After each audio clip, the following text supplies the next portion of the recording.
Hello everyone and welcome back. I'm at Comic Kings in Virginia Beach, Virginia, and this might be my favorite comic book shop I've ever been to. I'm a little bit biased. I went there for a Magic the Gathering event, but I also went there to look at the comic books. And guys, I've been to a lot of comic book shops, but this one does it better than I think anybody else does. The first thing they have, one of the first things you see is this little comic book rack. Like this, it's not a spinner rack, but it is just like, you know, an old school comic book rack, which I absolutely love. And right off the bat, I find something I like. I'll go over and I ask the owner if I could take a look at stuff outside the bag. He said, absolutely, anything you want. And this owner is possibly one of my favorite owners of a comic shop I've ever met, which this completely makes complete sense, where the owner is a nice guy, the owner gets it, he understands what customers want, he realizes that, you know, you don't hide everything behind lock and key, you let people browse, and then you display books in this way that entices people to buy. So if you guys are looking at this rack right now, you're already seeing some fantastic books. This is the first appearance of Steppenwolf, that New Gods #7, the Jack Kirby stuff, Mr. Miracle. You're seeing Bronze Age, Tomb of Dracula, first White Vision, Astonishing Tales, Superman. This Ronald McDonald comic book kind of caught my eye. You're already seeing that this is just one small display. And then to the left, there's just huge amounts of backstock. All these long boxes you can dig through. This was a cool, weird War Tales book, something my dad would have probably really liked, but I liked it too. And then this awesome Superman cover. Can't remember if this is Neil Adams or not, but that was awesome as well. So, like I said, I was there to do a Magic the Gathering pre-release for the new set that just came out.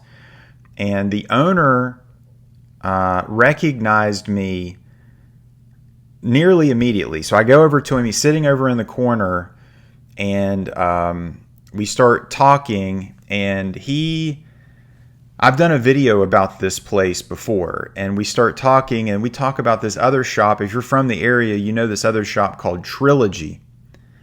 And in that shop, this guy like climbs on these boxes and stuff to like get to these other comics, and it's hilarious. So that store was an absolute like disaster, and we were kind of like joking about it, where the guy like kind of refused to let me, well, not refused, but just he made it like a big deal for me to even see like the Bizarro book. But then you see this place, like these are all the new Comic Book Day books, and then you have, you know, minor key issues, priced keys up on the wall, still reachable. The top row is not reachable without the step ladder, but he would let you just take a look at anything. You have this whole back area for TCG. Then you have all these omnibus, trade paperbacks, collect editions on the other side. Everything is 15% off. Everything is 15% off MSRP. Like, I mean, what more could you ask for in this comic shop? Like, if you want to do the digging in these long boxes, they have it. If you want the wall books, affordable wall books, more modern stuff, variants, they have it. All new Comic Book Day stuff, they are loaded down. If TCG is your thing and you also want to do that, huge Magic event. Like, there was at least 45 people in there. And then you have an owner that is willing to have conversations, talk about stuff, reasonable. He already said, like, the first thing he said was, you know, if you see something on the wall, we can make a deal. I mean, it was already, he's opening the door for negotiations. So I don't have anything negative to say about this. So our first conversation, I unfortunately did not record, but the next conversation that we had, I was able to record it. Have you picked up anything good lately? What'd you get from Charlotte? What did I buy? Oh, I got JR to sign and remark my 9/11 ASM book, and Scott Hanna. So I got them to both sign and remark it. That's cool. And then I got what did he draw on? Just the head? Spider-Man head. They both did Spider-Man heads.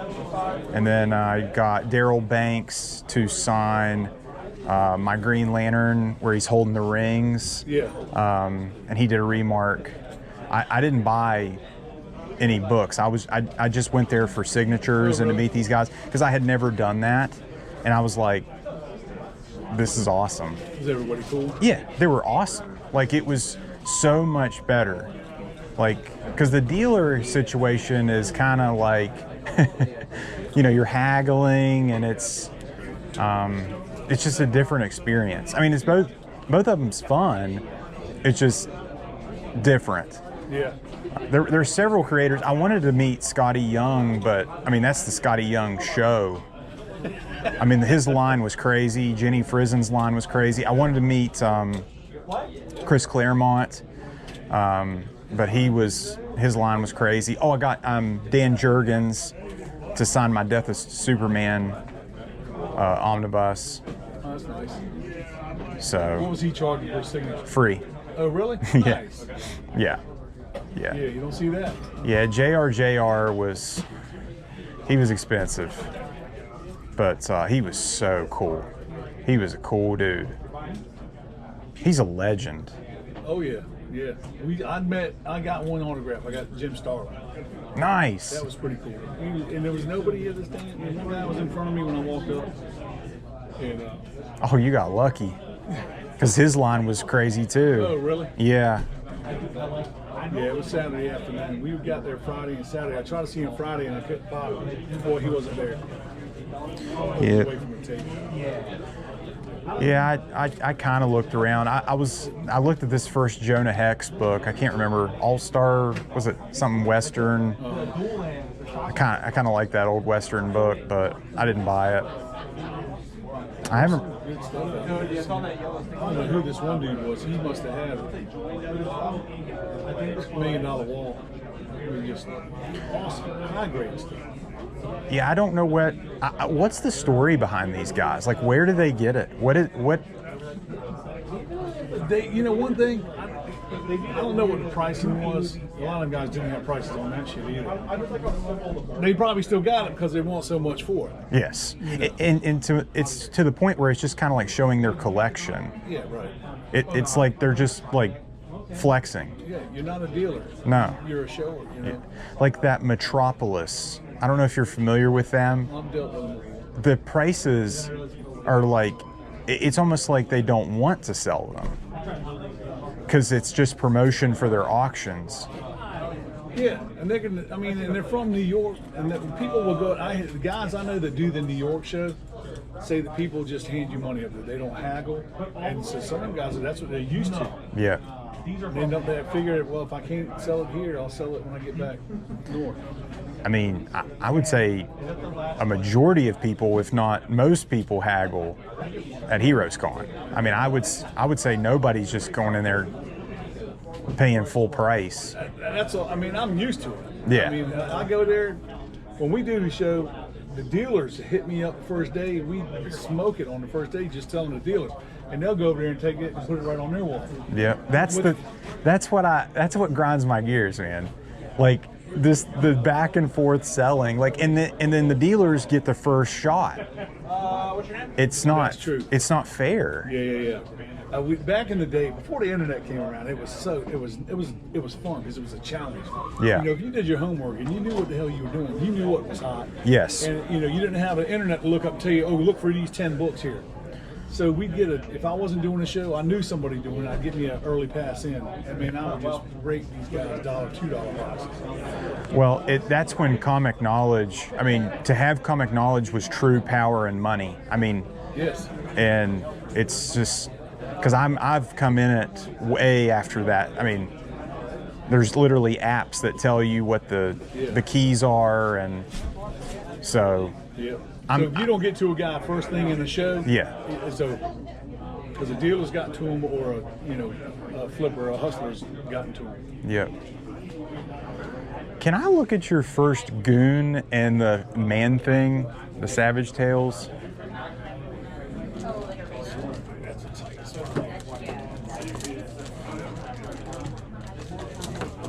That's a cool book.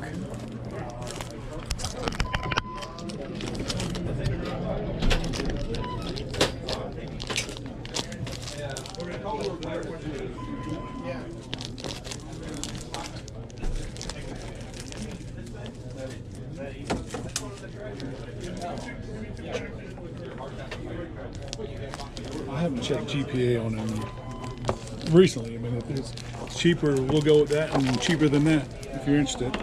Okay. Are you going to go see Fantastic Four? Probably in a week or so. Yeah. Chill out. We're going to go see it in the IMAX. I haven't seen an IMAX movie in forever.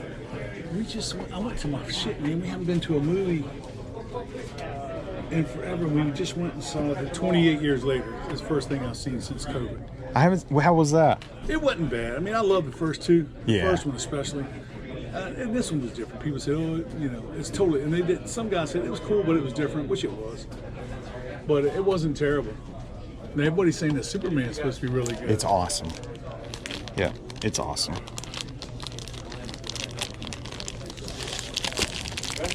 I don't know. It was like there was like a hit piece. Like, I don't know if you watch the news and stuff, but they were trying to kill that Superman movie, like with political correctness. Oh, right. And it was not woke. Like, I don't know where you stand on that kind of stuff, but it was not, like, so many of these movies, like, they throw their agenda at you. Right. This was not like that. Oh, that's cool. So I really, I wanted, you want escapism, and I don't want to think about that kind of stuff, but Superman didn't do that. Good, yeah. 'Cause I mean, no matter who you with, like you said, escapism. You want to go into it and get away from that shit. Yes. So I definitely appreciated that. Oh, that's cool. What's going on, man? What's going on, man? I found some stuff in the storage unit, and I just want to get some prices. All loose figures. What's in this here? I don't know. Cut them open and see. Don't let a bunch of roaches come out of this. No, definitely not. Yeah. All right, super interesting to hear, his talk about like going to New York Comic Con, him setting up at heroescon, the difference in kind of the northern cons as opposed to the southern cons. Southern cons, a lot of negotiation, wheeling and dealing, and then the northern cons, he's saying that people are just throwing money at these dealers. Absolutely crazy. Just so interesting to hear his perspective, and honestly something that I wish I could do more of with these dealers and the shop owners. I think a lot of them would be willing to have those conversations, but there's so many of them that are just not. And, it's kind of hard for me to judge, what I'm dealing with when I go into these places. I'm kind of on edge because, at this point, there's a lot of people in this comic book community that know who I am and the videos that I've made. I've made some videos that if I've gone to comic shops and I didn't like them, I said I didn't like them. And I made jokes, I bashed them. That is, honestly, a lot of it is deserving. A lot of these shops need to do better. And I approach it in a way that's comedy. And this owner gets it. He knows he has a great shop. He knows he's kicking butt. Like that night, the amount of people going to that register and buying stuff, he was making thousands, possibly tens of thousands of dollars that night selling product. The Pokemon stuff, people buying packs, all the pre-release packs sold out. And then, he knows what he's doing, pricing this stuff, leaving this stuff out. Like Bronze Age books that people want, Silver Age books that are, minor first appearances or major events, or the first time an artist was on a book. Like, he knows what he's doing putting these out. So I was just so impressed with it. And it was just so funny to hear him talk about like the movies and stuff, I kind of brought that up as just kind of a, not an inflammatory conversation topic, but something that is polarizing. Like, what do you think about these movies? What do you think about, the politics in them, or the wokeness, or whatever you want to call it? And it was just interesting to hear that he wanted that same thing. Like, you want escapism when you go to the movies. You don't want to feel like you're getting preached to, and some agenda being pushed on you. So really interesting to hear that. As I'm digging through this, I'm like, I want all this stuff. I mean, I start pulling like every Silver Age book. Like, there's that Batman and Robin, the Grant Morrison run. I should have looked at that. I'm looking back at this video and I'm like, man, there's so many other books that I should have bought. Stick around to the end of the video. I got a huge stack. So when I went and played my Magic game, and like the owner of the shop, like, I saw him like leave, and I was like, oh crap, because we had already kind of talked about maybe doing a deal for some stuff. And I take this, I bought a huge stack, spoilers, and I take the stack up to the counter, and the guy, I say, has the owner, the comic guy, left? And he was like, yeah, but he told me to give you 50% off. And I was like, what? So the owner ended up giving me 50% off of everything that I believe that was priced under $10. So I'll save that to the end as far as what I paid for this lot, but I think I got a fantastic deal, and I'm super happy with the quality of the books. So many interesting covers here, like not just filler crap. Like, you go to something like this, a lot of the times the shop would just put just crap up on this wall like this. No, not only that, they put everything was priced. And if you look at the pricing, I mean, this is updated pricing. I've been very critical of other comic shops and their pricing, just the laziness. Bronze Age books like this, $5. This is Warlock #2, that classic Herb Tempe cover. I'm like, are you kidding me? Like, I'm going through this and I'm like, I want all of this. Like, I want all of it. If the owner had not left, I think I could possibly have gotten an even better deal, but I'm okay with supporting this shop. Like, I know I've kind of talked about, like, not wanting to overpay, but I mean, if this keeps this shop going, look how many people are back there.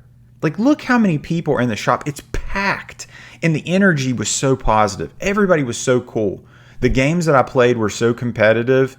In a good way, where everybody was super knowledgeable. It's just, I live in West Virginia. I live in a small town. Like, when I get to go to things like this and places like this, it's a real treat. Like, I really appreciate it. And I know a lot of you, live near places like this, and you probably hear my rants on my videos, and you're like, what is this guy talking about? My shop's awesome. Well, if you had something like this, you probably couldn't see it from my perspective, but like, I don't have this. Like, this is not what I have.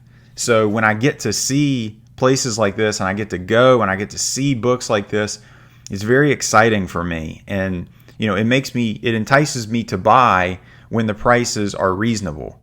It is a very positive experience. I know a lot of people in the comments are like, you're so negative all the time. You're such a jerk. If you were more positive, you would get more subscribers. Well, to be honest, a lot of my experiences are unfortunately negative. And when they are positive, like this, I will tell you, I will be positive, because it's very easy to be positive when it's situations like this. I just keep grabbing stuff. At this point, I'm just grabbing every like Silver Age, Bronze Age book that is like on the wall that looks even slightly interesting. This is like that Green Arrow, Brave and the Bold, Martian Manhunter book. I was like, that's freaking cool. There was some, some Virgin variant covers. That Action Comics book, that classic Superman cover. I'm like kicking myself. There were multiple copies of that book. I could have had my pick of the litter on that. I'm like picking up this Defenders. I'm like, there's that Batgirl, the Adam Hughes. I'm like, my God, this is awesome. Here's like Astonishing Tales #1, just no big deal, just right there. Like the crossover between Kazar and Doctor Doom. No big deal. The wraparound Superman cover. Just there. All right, everybody, we are back, and this is the haul. I'm going to show you close-ups of all the books that we got, and then I'm going to show you the price, and then I'll talk about the total price that I paid for everything. This is Astonishing Tales #1 featuring Kazar and Doctor Doom. Look at the quality of this book. I would say that this book is very fine, plus maybe. The crossover with this, I'm assuming they put Doctor Doom on this so that they could sell the Kazar books. $15 for this. Gladly pay that all day. I think it's actually a little bit higher than what you could get on eBay, but at that condition, I'm not sure. Astonishing Tales #7. This is not a key issue, I don't believe. But this is the meeting of Doctor Doom and Black Panther. This one is in not a great condition. There is some kind of that soiling on the back cover. That bottom staple looks like it's a little bit rusted. There's some color breaking folds on the front. Look at the internal art of this. Look at this. So this is Herb Tempe, the internal art. You're going to see a lot of Bernie Wrightson, Herb Tempe, and Bushima. $10 on that. I had to overpay just a little bit on that. This is Lord of the Hidden Jungle Kazar. This is Astonishing Tales #12. And you're probably thinking, okay, this is just another Kazar book. Nope, this is the first appearance of Man-Thing in a comic book. You might have seen there in the earlier part of the video the actual first appearance of Man-Thing. That's not technically a comic book. This is an actual comic book. He's not on the cover. It's kind of like an unassuming book. No big deal. This was just like on that spinner rack. Like, this is technically the second appearance of Man-Thing. And here he is on the internal art. This is the origin story also of Man-Thing. So we kind of have this like alternative color palette for them to kind of do the flashback of what he is. Total ripoff of Swamp Thing. I don't know. I think Swamp Thing was just like a few months before Man-Thing, but then Man-Thing becomes his like whole other thing. I'm still looking for a giant size Man-Thing. And that is still eluding me, so I'll try to continue to look for a giant size Man-Thing if I can find it. This is Creatures on the Loose #10. This is a book that I was not super familiar with. I'm not a huge Conan collector. I do have the first appearance of Red Sonja, and I do have Conan #1, but this is the first appearance of King Cole. This is incredible art by Bernie Wrightson internally.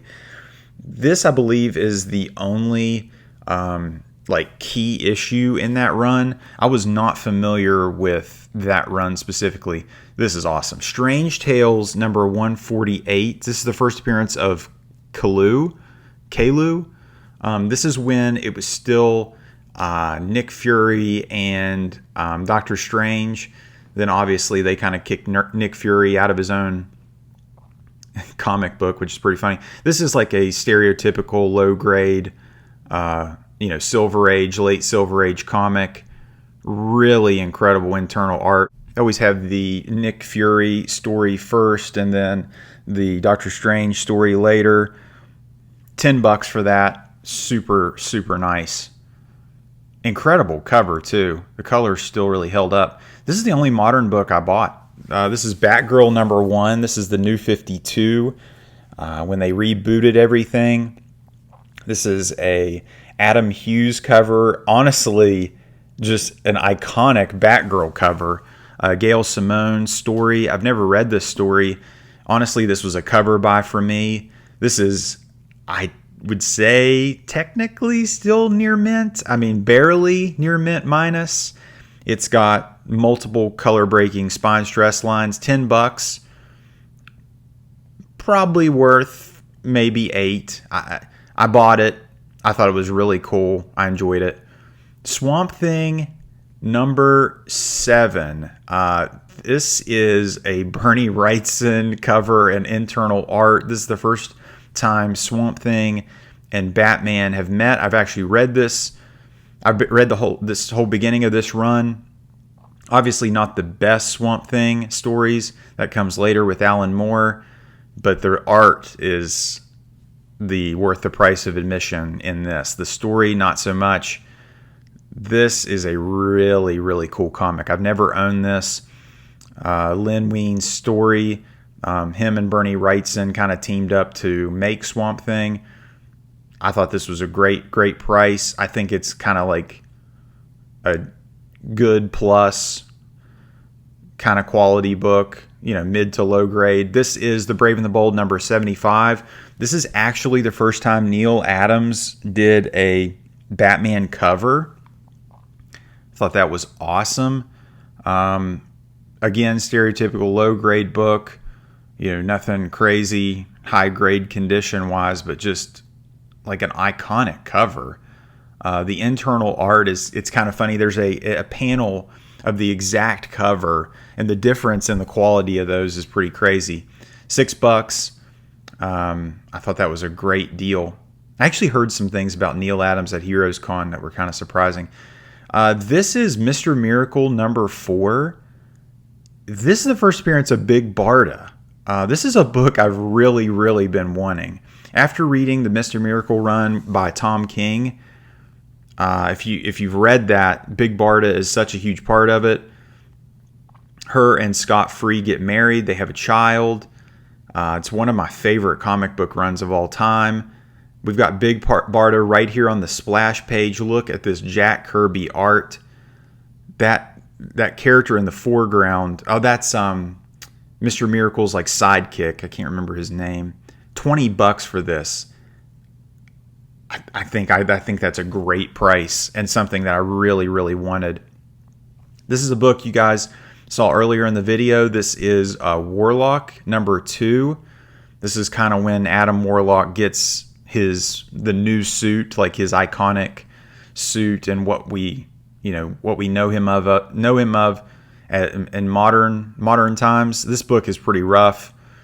Looks like it might be some water damage, some serious chipping down at the bottom. $5. I thought it was really cool with that iconic Herb Tempe cover. This book is crazy. Marvel Premiere number 3. I'm trying to remember. Is this the origin of the Ancient One, maybe? I can't remember. This is a high grade book. Like, I mean, it's got those spine stress lines because it's got that black. Look at the internal art on this. This internal art is crazy. There's one panel specifically. I don't think I find it when I'm looking through this, but man, it is crazy, the talent in this. Like, you just look at modern comics and then you compare it to this. This like really shows the difference in the skill level of like these guys back in the day compared to what we get now. Like, this is crazy good.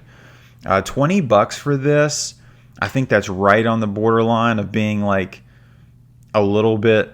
I overpaid for it a little bit, but for that quality of a book, I'll take it. New Gods number 7. This is the first appearance of Steppenwolf. I think there's some other first appearances as well. I'm not the biggest New Gods fan. I did have the Fourth World Omnibus, and I know that Mr. Miracle and Big Barda and all that, it kind of all links together. That's kind of my favorite part of it. But it's undeniable that Jack Kirby made this entire universe. Maybe I should give it another chance. $15 for this. I have New Gods number 1. the first appearance of all the, Metron, Highfather, Light Ray, all of them. This is Superman 252. Holy crap, what a cover. This is a wraparound cover. This book is hot right now. Obviously, anything Superman and Fantastic Four is hot right now at the time of this filming. I didn't even know this comic existed. Holy crap, this is an epic book. Oversized, square-bound, 100-page giant. Dang, this book is epic. Really cool. Super happy with that. That's a book that, $15. That's a book that you almost want to like present. Like you just want to like display that in your room. It's so cool. This was the deal of the day. This is Fantastic Four 123. This was the only issue that I was missing from 100 to 200 in my Fantastic Four run. We've got Richard Nixon on the cover, and then look how high grade this is. And then we have Agatha Harkness on the cover as well. But if you look at the internal art of this and the story, this is like the story that's in the Fantastic Four movie. Like you've got Galactus coming in, he's stomping around, tearing stuff up. Obviously, Fantastic Four 48 through 50 is the major inspiration for the movie. But man, you start looking at this and you're like, holy crap, this might be the issue that like they used specifically for a lot of the, the inspiration for the movie. $15. This book is going for way more than that right now. And that's a nice quality book. This is another Fantastic Four book, giant size Fantastic Four number 4. This is the first appearance of Madrox. It's got a tear, unfortunately, on the back. This is still a really good book, and one I did not have in my collection. This is like, was it the Multiple Man? Yeah, the Multiple Man. Cool splash page here. Fantastic Four movie was so good. I might do a review of that. You got Chris Claremont as the co-writer on that. Buscema. $15. Right there on a decent deal. As far as how much I paid for everything, I paid $174 with tax. So I thought that was a great deal. And then the last thing I got here is my Dragon Ball Z complete set. Dragon Ball. I got the Dragon Ball Z set coming. This is 1 through 16. This is the original run of the manga. I'm super excited to read this. Guys, I hope you guys enjoyed this video. If at any point in time you like this video, give it a thumbs up. And if you like this video, subscribe for more. Thank you guys for watching, and take care.